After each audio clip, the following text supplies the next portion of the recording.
मैं रवि कुमार, स्वागत है आपका रेनेशा आईएएस में। ज्योग्राफी के जो क्लासेस आपके चल रहे थे, आज उसके मुकाम पर हम लोग पहुंच चुके हैं। यानी कि आज लास्ट क्लास होने वाले हैं। और अगर मुख्य परीक्षा की दृष्टि से देखा जाए तो वहाँ पर एक प्रश्न जो आपका यहाँ से बनता है, ठीक है। अब पूरी संभावना है कि एक प्रश्न यहाँ से आ जाएंगे जितना क्लासेस मैंने लिया है। हालांकि अभी अधिवास भूगोल झारखंड का बचा हुआ है, सेटलमेंट ज्योग्राफी। दूसरा जो आपका बचा हुआ है जनजाति, नगरीय और जनसंख्या भूगोल। हालांकि जनजाति, नगर और जनसंख्या से रिलेटेड जो हम लोग काफी कुछ बात कर चुके हैं, लेकिन मुख्य परीक्षा की दृष्टि से सटीक उसे नहीं कहा जा सकता और प्रारंभिक परीक्षा की दृष्टि से ही सटीक है। और जितना क्लासेस मैंने ज्योग्राफी का अब तक लिया है, शुरू से अगर आप वीडियो को अच्छी तरह से कंप्लीट कर लेते हैं तो झारखंड के ज्योग्राफी का कंसेप्ट पूरी तरह से क्लियर हो जाएगा। ये प्रारंभिक परीक्षा और मुख्य परीक्षा दोनों के लिए आपका समान रूप से उपयोगी सिद्ध होने वाला है। और इसमें जो भी करेंट डाटा की आवश्यकता होगी तत्कालीन समय में जब एग्जाम्स होंगे मुख्य परीक्षा के, वहां पर मैं फिर उपलब्ध करा दूंगा, ठीक है, कि क्या इसमें और करेंट डाटा आप जोड़ सकते हैं।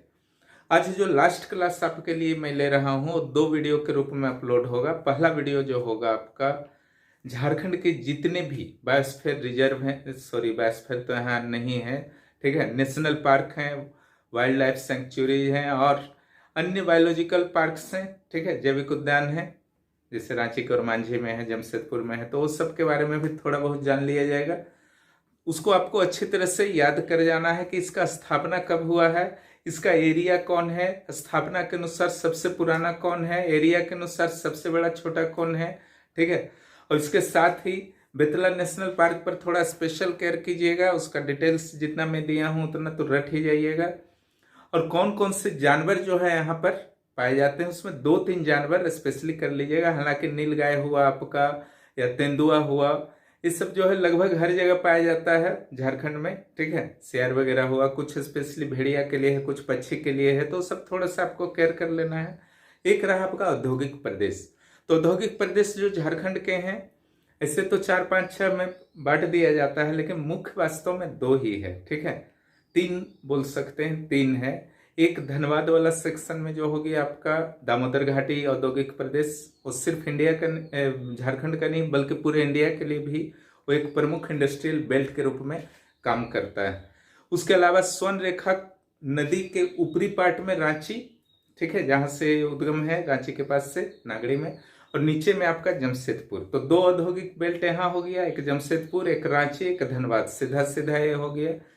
वहां क्या क्या है, क्या समस्याएं हैं, क्या सुविधाएं हैं, वो सब का विवरण दिया जाता है। औद्योगिक बेल्ट में कौन कौन सी इंडस्ट्री कब स्थापित हुई, ठीक है। जो अलग अलग पहले हम लोग पढ़े थे, कंबाइंड पढ़ना है, एक मैप बना देना है। तो औद्योगिक प्रदेश आपका आ सकता है, संभावित रहता है जेपीएससी मुख्य परीक्षा में। और प्रारंभिक परीक्षा की दृष्टि से यहाँ पर 30 क्वेश्चंस जो हैं आपके बनेंगे पूरे झारखंड के भूगोल से। लगभग सारे को मैंने कवर कर दिया है। इसको अच्छी तरह से आप कर लेते हैं तो एक भी प्रश्न छूटने वाला नहीं है और 60 प्रश्न आपके सुनिश्चित हो जाएंगे। 60 अंक प्रश्न नहीं, 60 अंक सुनिश्चित हो जाएंगे। इसके बाद मैं आपको झारखंड की योजनाएं पढ़ा दूंगा और उसके बाद नीतियां, तो एक खत्म हो जाएगा आपका झारखंड पेपर 2। उसके बाद हम लोग झारखंड पेपर 1 पर कंसंट्रेट रहेंगे। और आपको जो टारगेट रखना है प्रारंभिक परीक्षा के लिए, ठीक है, वो जून का लास्ट वीक तक एनी हाउ फिनिश कर लेना है। क्लियर? अपना फिनिश करके आपको जुलाई में मेंस की तैयारी शुरू कर देनी है, ठीक है। और उसके बाद जब भी प्रीलिम्स का डेट आता है, जब भी आता है, तुरंत प्रीलिम्स में भिड़ जाना है, क्योंकि सीट बहुत कम है। ध्यान रखिएगा, रिजल्ट बहुत कम आएंगे। यहाँ का इतिहास रहा है जेपीएससी का, एक बार जितना सीट निकल गया, बढ़ता उड़ता नहीं है। बिहार यूपी में बढ़ता है, बीपीएससी यूपी पीसीएस में, यहाँ नहीं बढ़ता है, ठीक है। यहाँ 100 सीट निकल जाए, 200 निकल जाए, 300 निकल जाए, जितना निकल गया उतना फिक्स होता है, समझ गए ना। इसलिए यहाँ सीट बढ़ने के चांसेस एकदम न्यूनतम है, ध्यान रखिएगा। और सीट इतना कम है कि रिजल्ट जो है 15 गुना अगर आप काउंट करते हैं तो 4,000 मुश्किल से पहुंचता है। उसमें भी 60% आरक्षण है, जनरल वालों के लिए और टफ है। ठीक है, तो इसलिए आप लोग सभी को यही प्रयास करना है कि प्री को क्लियर कीजिए किसी तरह से। ठीक है, प्री में फंस गए तो मेंस दे ही नहीं पाइएगा, तो फिर एक सपना रह जाएगा और फिर अगला बार वेट करना होगा। और यहाँ जेपीएससी का वेट करना बहुत ही टफ है, क्योंकि अगला वैकेंसी कब आएगा वो पता नहीं रहता है। हर साल आता तब तो टेंशन नहीं था, लेकिन ऐसा तो अभी तक का इतिहास नहीं रहा। ठीक है, तो अब जो है आप लोग क्लास कीजिए। पहले जो है आपको झारखंड के वन्य जीव अभ्यारण्य और उसके बाद औद्योगिक प्रदेश। ठीक है, उसके बाद हम लोग इसके ऑब्जेक्टिव भी कर लेंगे झारखंड के भूगोल के, तो कन्फर्मेशन हो जाएगा। मैं रवि कुमार, स्वागत है आपका रेनेशा आईएएस में। चलिए झारखंड के औद्योगिक प्रदेशों के बारे में हम लोग अब बात कर लेते हैं। झारखंड के उद्योग जो है आपके समाप्त हो चुके हैं। अब ये जो है आपका औद्योगिक प्रदेश है उससे संबंधित है। बस अगर सारे उद्योगों को करने के बाद इसको कर लेते हैं तो एक फाइनल टच हो जाता है झारखंड के इंडस्ट्री का, इसीलिए इसको कर लेना चाहिए। और मुख्य परीक्षा के लिए तो आपका इम्पोर्टेंट है ही। झारखंड में औद्योगिक विकास की प्रक्रिया 20वीं सदी के प्रथम दशक से ही प्रारंभ हो चुके थे। प्रथम दशक का अर्थ है 1900 से 1910 तक, है ना। और इसमें जो है आपका टिस्को की स्थापना 1907 में हुई।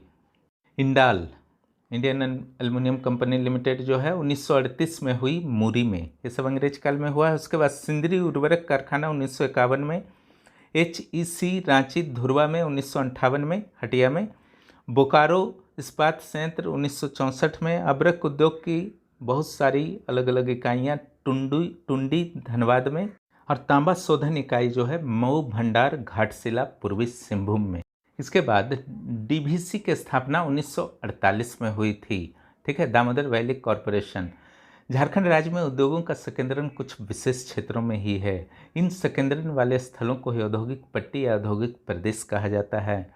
झारखंड के प्रमुख औद्योगिक प्रदेशों में शामिल हैं दामोदर घाटी औद्योगिक पट्टी, झारखंड के सबसे महत्वपूर्ण औद्योगिक प्रदेश हैं।